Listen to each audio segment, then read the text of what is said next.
저 광개토 대왕 폐하께서도 적진에 나가실 때 병사들로 하여금 부르게 하여서 사기를 드높였던 그런 노래였사옵니다, 폐하.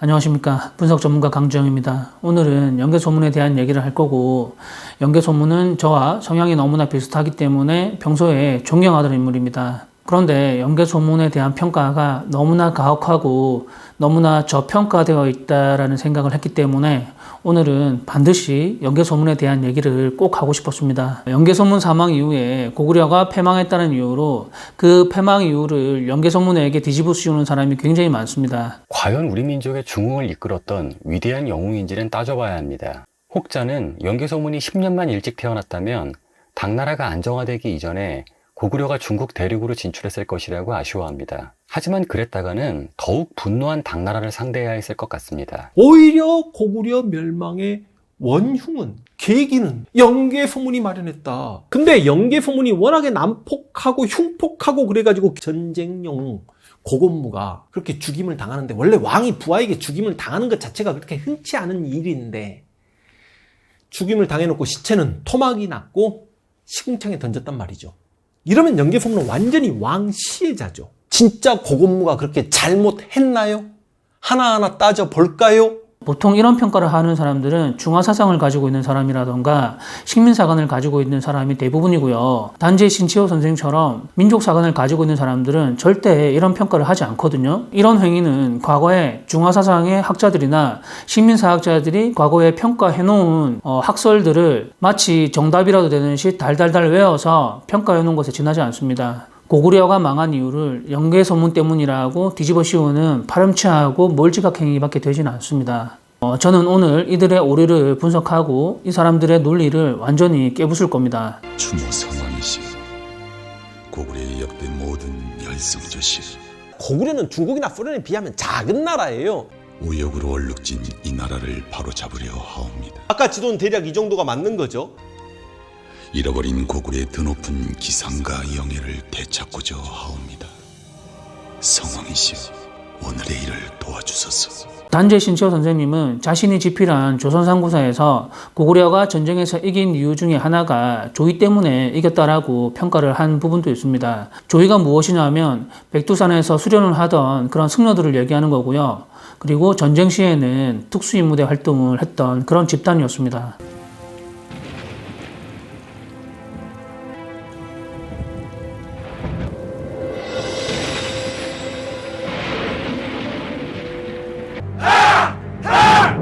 가신동전이나 귀염계획을 보면 연개소문이 산속에서 도인에게 수련을 받은 걸로 나오는데요.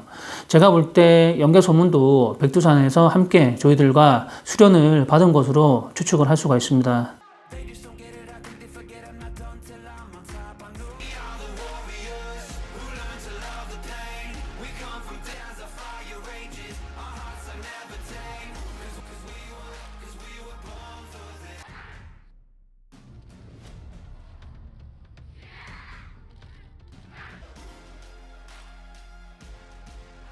제 자랑은 하는 건 아니지만 저 또한 특수전사령부 특전사에서 근무를 했고 특전사 작전팀 중에 최고의 작전팀인 탑팀 경력도 가지고 있습니다. 지금은 저 당나라가 신흥하는 강국이니 잠깐 고개를 숙였다가 언젠가는 국가가 100년, 200년 지나면 흔들리기 마련이거든요. 미친놈들 왕이 되는 경우가 있잖아. 실제로 당나라도 칙천무 때 얼마나 흔들립니까? 그런 경우에 우리 고구려가 힘을 모았다가 내 후손 때라도 언젠가는 저 중국 세력을 멸할 수 있지 않을까? 뭐 영왕은 이런 생각을 했을 수도 있다라는 거. 1500년 전에 양국과의 관계는 한번 기울어진 운동장이 되면 다시 회복하기는 어렵습니다. 한번 속국이 되면 그 명예를 회복하는데 수백 년이 걸리거나 수천 년이 걸릴 수도 있습니다. 고개를 바짝 숙이면서 속국 행세를 했던 그런 기록이 있기 때문에 다시 다른 국가가 생긴다 할지라도 그 강대국은 상대방 국가에게 똑같은 기울어진 운동장에 그런 저자세를 원할 거란 말이에요. 그런 기록이 있기 때문에 니네들은 과거부터 우리의 속국이지 않았느냐 그런 식으로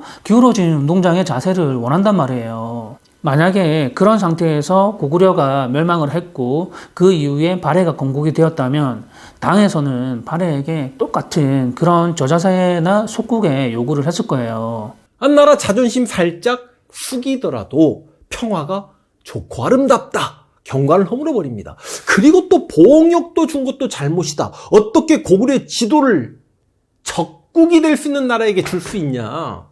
이건 진짜 고구려를 떠넘기는 행위가 아니냐. 역으로 생각하면. 여기서부터 여기까지가 고구려 땅이니까 황제야. 그거 인정해.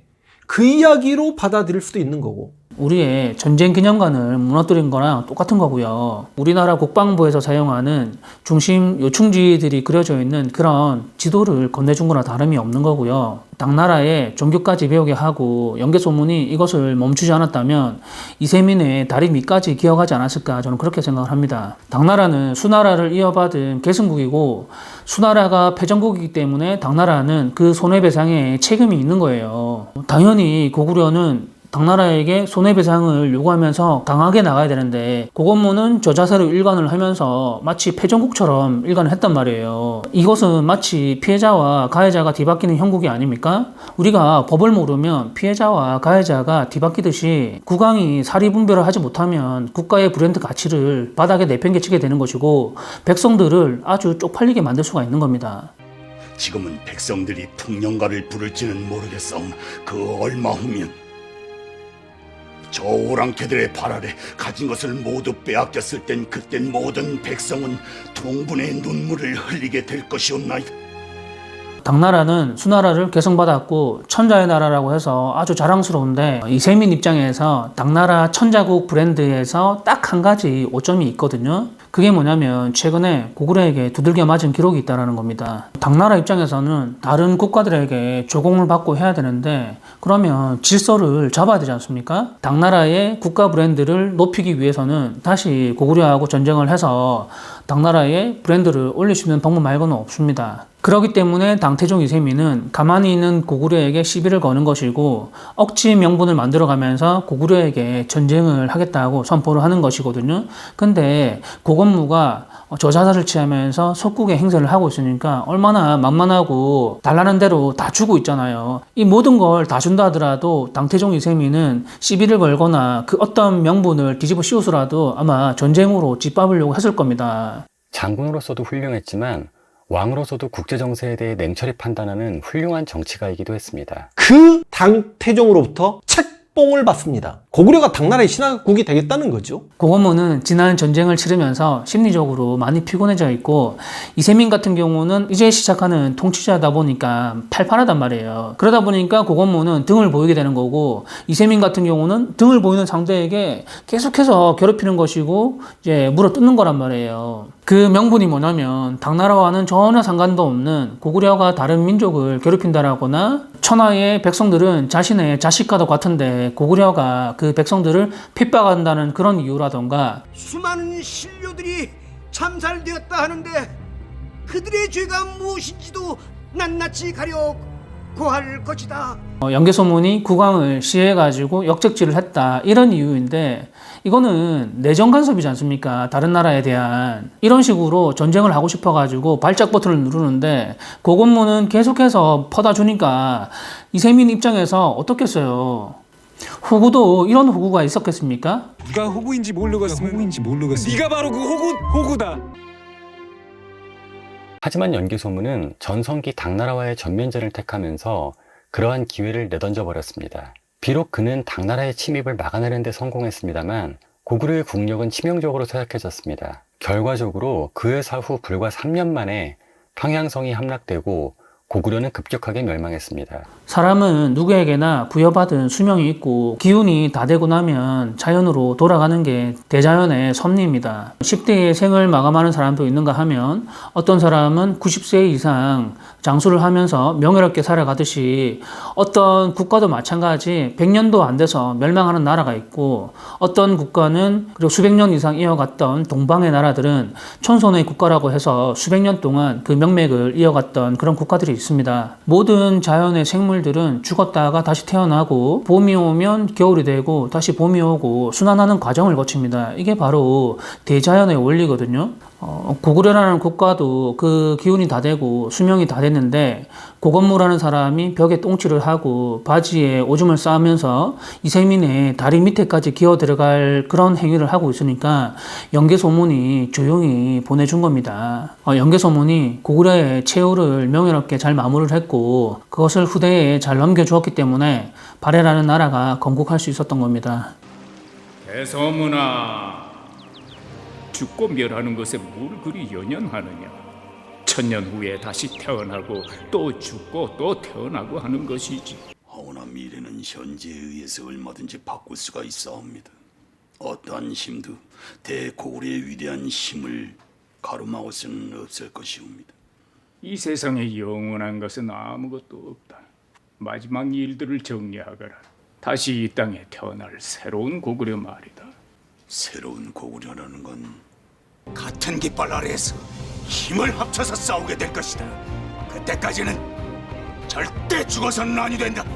알겠느냐? 예, 장군. 무슨 말씀이시옵니까? 큰 멍진 놈. 네 이름이 천년 뒤에 일은 왜 물어? 고건무가 계속해서 벽에 똥칠을 해가면서 고구려의 명맥을 이어가고 있었다면 과연 고구려는 멸망하지 않고 계속 그 명예롭게 이어갈 수 있었을까요?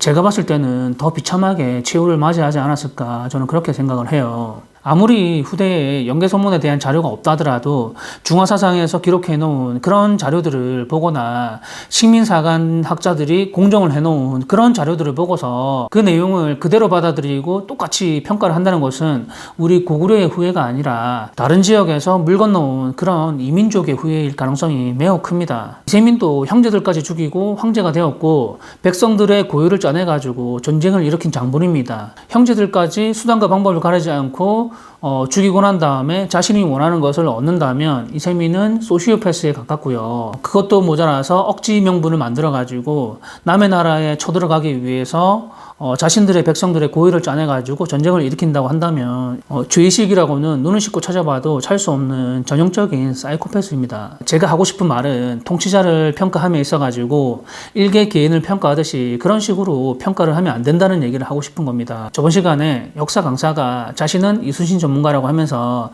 이순신 장군을 우리 현재 정치인의 비유를 하면서 이순신 장군과 정치인을 비유했던 그런 역사 강사가 있었거든요.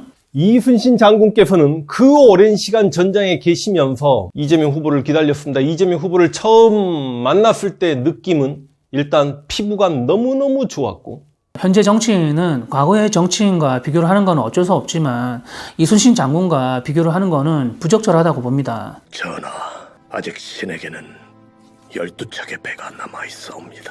신이 살아있는 한 적들은 감히 우리를 업신여기지 못할 것이옵니다.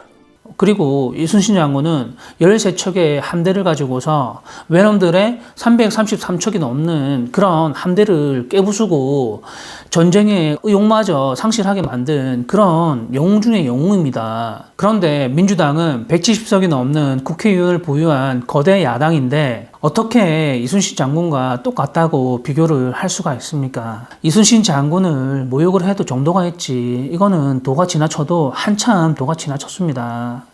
일반인들이 생각했을 때 도저히 말도 안 되는 싸움에서 절대 이길 수 없다 포기를 해라 하더라도 전쟁의 신들은 자기만의 그런 촉이 있습니다. 전력 분석을 해봤을 때 싸우면 무조건 질 것 같은데 왠지 이길 것 같은 그런 불길한 그런 예감이 들 때가 있단 말이에요.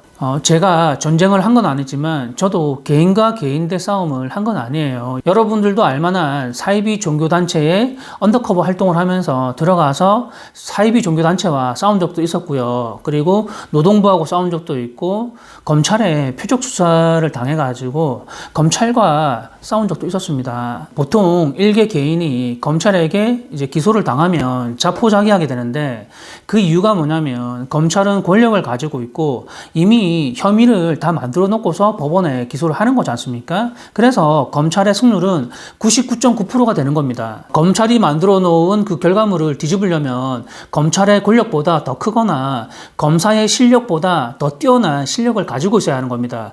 그래야지 뒤집을 수가 있는 거예요. 저도 최근 2년 동안 형사소송을 하면서 무죄 판결을 받았던 그런 적이 있었습니다. 단순하게 검사 한 명을 상대했던 건 아니고요. 상대 측은 변호사 5명도 있었고, 퇴직한 경찰 간부 출신들의 그런 여러 사람들도 있었고, 자신들이 자칭 탐정이라고 호소하는 호소인들과, 그리고 자칭 탐정협회장들이라고 얘기하는 그런 짝퉁 탐정들이 63명 이상이 있었습니다. 그렇게 많은 사람들이 저를 모욕죄로 고소를 하고 명예훼손죄로 고소를 했고, 그리고 자신들의 영업에 방해된다고 저를 업무방해죄로 고소를 했습니다. 그 외에도 서초경찰서에서 무혐의 통지서를 받았고요. 이 고소장을 작성한 사람들은 일개 개인이 아니라 변호사들이란 말이에요. 과거에도 많은 민사소송을 했고요. 원고 대리인도 아니고 피고 대리인으로서 이 많은 변호사들을 상대해가지고 원고 패소 결정이 나게끔 그렇게 소송을 해서 승소를 했고요. 제 자랑은 이쯤 하기로 하고 다시 고당 전쟁으로 돌아와서 러시아와 우크라이나의 전쟁도 지금 3년째 이어지고 있습니다. 우크라이나 같은 경우도 피해가 크지만 러시아 같은 경우도 경제적인 손실이라던가 외교적인 손실이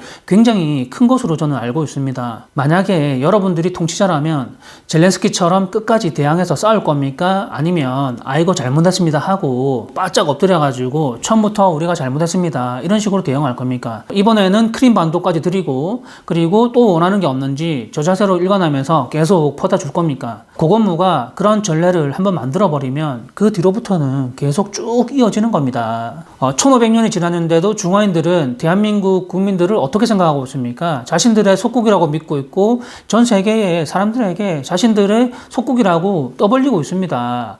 하물며 시진핑 대통령도 트럼프에게 한국은 자신들의 속국이라고 얘기를 했어요. 1500년이 지났는데도요. 이게 한번 그렇게 낙인이 찍히면 계속해서 그렇게 되는 거예요. 따라서 고구려는 중국이 강성해지는 시기에는 직접 충돌을 피하면서 남쪽을 장악해 후방을 안정시키려고 들었습니다. 이게 남하 정책의 핵심 배경입니다. 다양한 연구는 없고 가시밭길을 걷는 거는 싫어가지고 과거에 누군가가 기록해놓은 자료들을 똑같이 뺏겨가지고 날로 조회수는 빨고 있고 말빨로 조지고 있는 게 우리 역사학계와 우리 역사 유튜버들의 현실 아닙니까? 역사 유튜버들은 그 인물들이 왜 그런 판단을 했고 왜 그런 결정을 내렸을까 그 당시의 상황과 현재 상황을 비교 분석해가면서 진지하게 한 번이라도 그런 고민을 해본 적이 있나요? 저는 이런 평가들이 너무나 지긋지긋합니다. 30년 전부터 쭉 이랬었거든요. 그리고 다른 분야도 마찬가지예요. 경찰행정학과 교수들이 저한테 메일이나 전화 한 통 달랑해가지고 자신들이 논문을 쓰는데 협조 좀 해달라고 그런 소리를 하거든요. 남이 노력한 성과를 자신은 노력하지 않고 그냥 날로 먹으려고 하는 거 아닙니까? 그러면서 그 논문은 자신의 이름으로 쓰려고 하는 거 아니에요? 그게 도둑놈이지 어떻게 학자라고 할 수 있습니까? 저는 조만간 교수들도 교수쟁이라는 얘기를 들을 때가 반드시 올 거라고 생각을 합니다. 언제까지 식민지배를 받던 식민사관에 찌들어가지고 약소국이었던 우리가 이 정도면 대단했다 이런 식으로 정신승리에 개쩔어 있고 조선 후기에 당빌지도나 다른 지도를 보더라도 간도협약 당시나 그 이전에 그 지도와 강개토태양의 그 영토와 뭐가 다릅니까? 똑같습니다. 그 지도와. 광개토대왕의 이 광활한 대륙은 우리가 그런데도 강개토태양의 광활한 영토 하면서 정신승리에 개쩔어 있을 겁니까? 꾸렁질 하시오! 저번 시간에 수양제의 조서를 보면 고구려가 수나라로 조공을 하는 그런 사신들의 물품을 탈취를 했고 수나라로 조공을 바치러 가는 사신들의 길을 막았다라고 얘기를 하고 있잖아요. 지금 교과서에 있는 고구려의 지도라면 수나라로 조공을 바치러 가는 사신들의 길을 막을 수가 없습니다. 고구려가 강성할 때 서에서 동쪽까지 6천리라고 얘기를 하는데 그거는 5천리라 하더라도 마찬가지고 4천리라 하더라도 마찬가지입니다. 산맥으로 쭉 이어져 있기 때문에 사신이 지나갈 수 있는 통로는 발해하고 갈석산 사이밖에 없습니다. 그러면 발해와 갈석산이 고구려의 영토였다는 거거든요. 그렇기 때문에 그 사신들이 수나라를 가려면 고구려를 지나가야 했던 겁니다. 현재 교과서에 나와 있는 고구려의 지도를 봤을 때 다른 나라의 사신의 길목을 막을 수가 없습니다. 연개소문은 저는 수천 권의 병법서를 읽었고 수많은 전투 경험을 쌓으면서 깨달음을 얻었고 병법에 통달했기 때문에 김해병서라는 병법서를 집필을 했던 겁니다. 무술 같은 경우는 약간의 나이에 이미 최고의 경지에 올라 있고 천문이라던가 대자연의 원리까지 깨달은 당대 최고의 경지이지 않았을까 저는 생각을 합니다. 워낙에 난폭하고 흉폭하고 그래가지고 그 어느 하나 연개소문의 경지에 근처에도 가본 적이 없는 사람들이 연개소문의 그 성격이 포악하네, 외모가 지랄 맞네, 뭐 이런 소리나 하고, 그리고 무슨 가정 환경이 어쩌고 저쩌고 하면서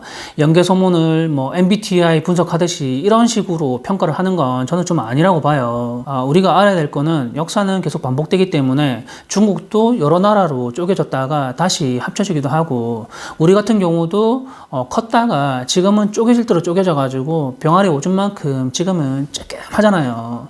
그렇지만 언젠가는 또다시 합쳐질 거라고 저는 확신을 하고 있습니다. 제가 마지막으로 하고 싶은 말은 정치인들의 말에 현혹되어 가지고 정신을 지배되지 않는 그런 현명한 시청자가 되기를 바랄 뿐입니다. 연개소문에 대한 얘기를 하려면 제가 참 할 말이 많은데 오늘은 이쯤 하기로 하고요. 시청해 주셔서 감사합니다. 다음에 또 뵙겠습니다.